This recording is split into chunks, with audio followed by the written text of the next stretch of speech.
ensures that the public funds are used efficiently, because there is a lot of waste of one kind or another in how these monies have been spent over the years. So, and the hospital system, we have excellent doctors and nurses in Jamaica. I think everybody would accept that. And many, of course, have come abroad, and they're in tremendous demand all over the world because they're so good.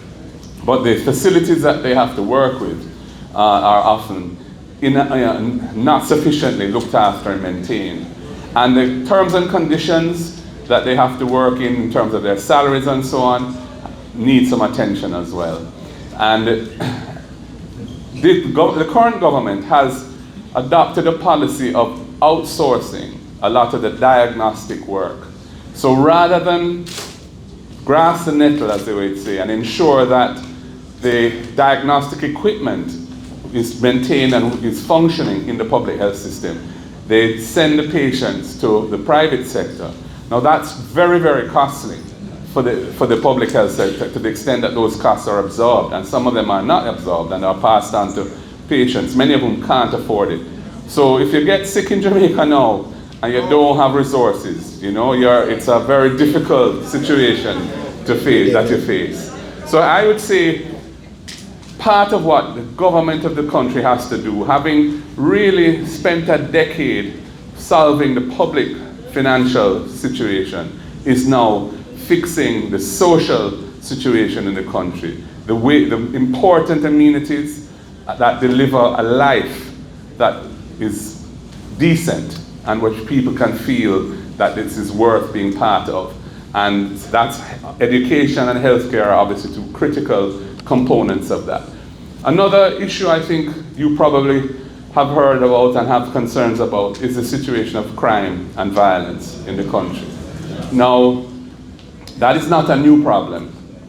That is a problem which has been with us for far too long, but it has gotten worse over the years. And I must say, that the approach that the current government has taken to it, I think, has not delivered results. So that, and it's shown in the statistics, because in the 8 years that they have been in power, for most of those years, if you look at, for example, murders in the country, the rates have been elevated way higher than they were in the preceding 4 years that we were in government. Our approach to it was different. We looked at it as an issue, almost like a public health issue, where you have to look at the causes of the problem and address the causes while you're tackling the issue itself in terms of responding to crime and violence. You can't just, the current government's approach has been primarily up to now. I think they're rethinking it now because they realize that the approach they've taken has not worked well. But for the last 8 years, they've essentially said things like the Peace Management Initiative, which was started previously, the Unite for Change, and I'll tell you a bit about what those two programs are. They basically defunded and abandoned those programs and said, we're going to invest in strengthening the police, strengthening the army more so than the police. They've invested heavily in the JDF, and both from the capital point of view and expanding the number of soldiers. And they have tried to deal with the crime problem through states of emergency. Now, we have said states of emergency exist in the Constitution to deal with extreme events that are threatening the continuation of the political order, the state. It is not a policing tool, and you don't need to use it as a policing tool because the laws that we have allow you to deploy the military in support of the police. And that is what the citizens want. If there's a flare-up of crime or violence in a given community or area, they want saturation. They want to see law enforcement there in numbers, and they feel more secure, and the police must do their work. Soldiers are not policemen. They don't have powers of arrest. They're not trained in investigating crime. They're not trained in preparing cases for prosecution. So if you have a crime and violence problem, the solution to it is not a military solution. It is partly a policing solution, and training your police well, equipping them well, and ensuring that between them and the prosecutors that take cases to court, there's a good relationship and the cases are properly prepared so that we can hold criminals accountable, and then the courts can do their job and punish them appropriately.